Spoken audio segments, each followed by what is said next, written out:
আজ কি রান্না করছি তোমাদের সাথে একটু ভাবলাম শেয়ার করি। তো দেখো, প্রথমেই ভেজে নিয়েছি আলু আর পেঁয়াজ কলি ভাজা। আর এদিকে হচ্ছে ডাল, এদিকে হচ্ছে দেখো সিদ্ধ করে নিয়েছি বাঁধাকপিটা ডালের বড়ি দিয়ে করব। আর ডালটা আগে একটু করে নিলাম, কারণ হচ্ছে আমার বাবাকে খাওয়াবো, তো সেই জন্য ডালটা আগে করে নিলাম। আর এতটাই তাড়াহুড়ো ছিল সকাল থেকে, যখনই যেদিন একটু উঠতে দেরি করব সেদিন সত্যি যেটা সমস্ত কাজ আমার গুলিয়ে যায়।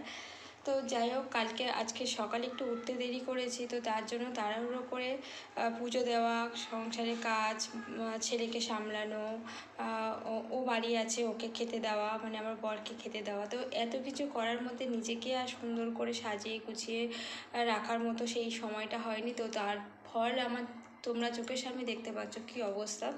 মাথা ব্যথাগুলো কিছুই আঁচড়ায়নি, তাই ভাবছি রান্নাবান্না করে ছেলেকে খাইয়ে তবে নিজে একটু ফ্রেশ হব। তো তার আগে রান্নাগুলো কমপ্লিট করে নিই। তো ডাল আর ভাজা তো হয়ে গেছে, চচ্চড়িটা করব, তবে ওটা পরে করব।